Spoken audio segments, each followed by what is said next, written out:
नाज़रीन अस्सलाम वालेकुम। तव्हां ॾिसी रहिया आहियो STV न्यूज़। ताज़ा तरीन बुलेटिन में वली मोहम्मद चारो हाज़िर आहियां।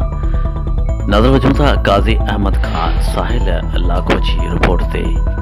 काज़ी अहमद वेझो नवाब शाह काज़ी अहमद लिंक रोड ते मक्सी स्टॉप ते गिरफ़्तार कार ऐं ट्रैक्टर विच में ज़ोरदार टकर थी पियो, जंहिंजे नतीजे में कार सुवार 12 वरे जो हिकु निगर यासिन शाह मौके ते फौत थी वियो, जॾहिं त 4 औरतुनि समेत 5 ॼणा ज़ख़्मी थी पिया। ज़ख़्मियुनि में सोबिया शाह, शाज़िया शाह, दोस्त अली शाह, अलमास बेबी शामिल आहिनि, जिन खे नवाब शाह अस्पताल मुंतक़िल कयो वियो, जिथे ज़ख़्मियुनि जो तिबी इमदाद कयो वियो।